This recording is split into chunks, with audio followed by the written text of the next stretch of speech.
What's up, everyone? John Renger from Techno Buffalo here. Microsoft's Xbox event just wrapped up, and they went through a ton of stuff in just about a 55-minute time frame. So if you missed the announcement, I'm going to take you through step by step of everything that got announced, some things that didn't get announced there but came out afterwards, and all kinds of Xbox goodness. Stick around. Let's go through it together.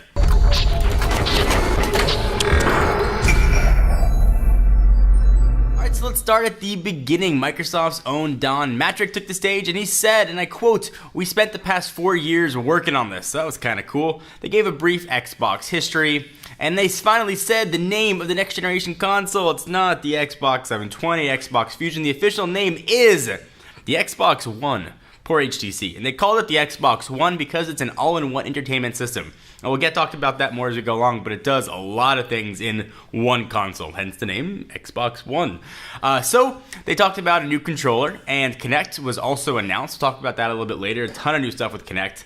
Really heavy emphasis on TV. There's a totally new TV experience, and you can access that TV experience using some pretty baller voice commands that worked really well. You know, TV on, switch to music, and all kinds of other stuff. It uses your voice just incredibly well, and voice commands allow you to instantly switch between games, TV, music, movies, full Internet Explorer, and other apps. So that was kind of cool. They announced something called Snap Mode. You can snap back and forth different things. Allows you to view two things at once, like watching a movie and doing a quick web search. Kind of neat.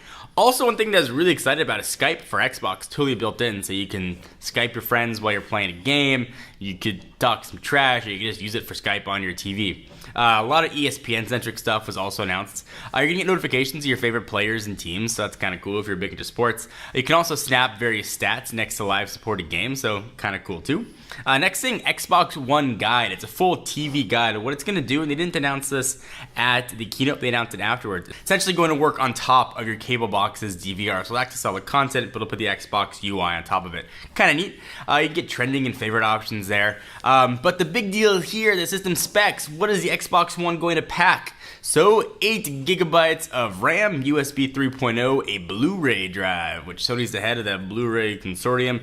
Kind of cool to see a Blu-ray drive in there, so bigger games, more storage. Of course, HDMI in or out, 8-core GPU, 500 gigabyte hard drive. Don't know if that's solid state or not. There are 3 separate operating systems, which are kind of cool. First, there's the Xbox OS. There's a full Windows kernel, and finally there's an OS that allows you to switch between the other two instantly. So that's kind of cool. So with the Windows kernel, hopefully there'll be some cross-compatibility between Windows games and Xbox games. So let's talk about Kinect. First of all, good news, it's going to be included with every console. It's now a 1080p HD camera. Voice commands are now totally more conversational with it. It can read your heartbeat also, which is crazy. Can just sense separate movement of the wrists, and just more details. So it could give a much better Kinect experience. Onto the controller, it looks the same, but underneath that shell, there are 40 design changes. Dynamic impulse triggers let you put feedback on the triggers, which are kind of cool. It's got Wi-Fi direct radio stack in there.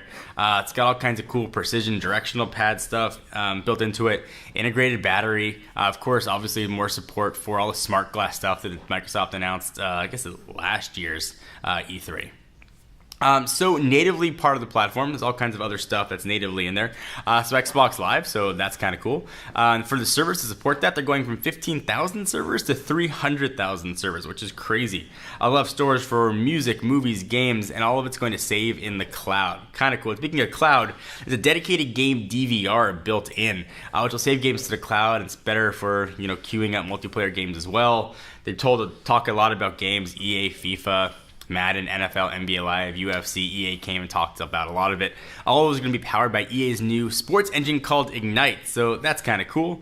They talked about the gaming engine, sort of 10 times more animation depth of detail. They showed 3D crowds, dynamic sidelines, and daily streams of new content, so kind of cool. Then Microsoft Studios came up, talked about all the rest of their games. So Forza Motorsports 5 will be available at launch. That was kind of cool. And they showed a new game called Quantum Break, which looked pretty awesome. The 15 exclusive titles in the first year. 8 will be totally new franchises. There's going to be a Halo TV series, which Steven Spielberg is going to be involved in, so that's kind of cool.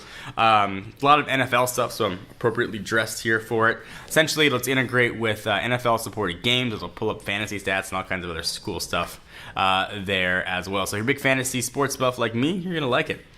So the Xbox One is going to launch. We don't know the date, but sometime later this year, presumably by the holidays. We'll get much more info at E3. And then Activision came up and talked about the next Call of Duty. Call of Duty Ghosts. It's going to be built on a whole new engine. There's new dog companions, dynamic maps, character customizations, downloadable content. It's going to be coming to Xbox One first, and sort of a lot of other cool stuff that came out of it. So let's talk a little bit more about the games and what sort of came out of that.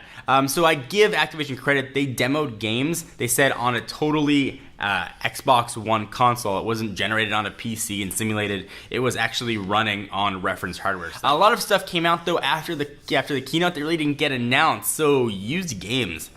Games are tied to a console, so essentially when you put your disc in, it's going to install the game on your hard drive, and if you want to give that disc to a friend or sell it, for example, they are going to have to pay a fee in order to use that game. You don't know what the fee is, how that's going to work if you're not connected to the internet, but kind of interesting. Speaking of internet, we also don't know if it requires always on stuff, so that's another big question mark. We don't know the price, which is a big question mark as well. We also don't know backwards compatibility, but hopefully we will know all of that come E3, which is now just a few short weeks away. So we got a ton of news on the Xbox One. I'd love to hear your guys' thoughts, what you think about it, if you're excited, not excited. They announced crazy amount of stuff in a 15-minute period, so I give Microsoft credit. They've had years to work on this. The console looks super big, but hopefully that bigness will keep the cost down. They didn't have to pay that much to shrink the components, but it's definitely a large console. But take that for what it's worth. It doesn't look bad, but it certainly is going to take up a lot of space in your component cabinet. Anyway, guys, I'm excited about it. It looks very cool. I can't wait to get our hands on it, take a look at some gameplay, of course, at E3. We will be there covering it in force. Again, want to hear your thoughts? Please give this video a big fatty thumbs up. We most definitely appreciate it. I am John Rettinger from Techno Buffalo. See you guys next video.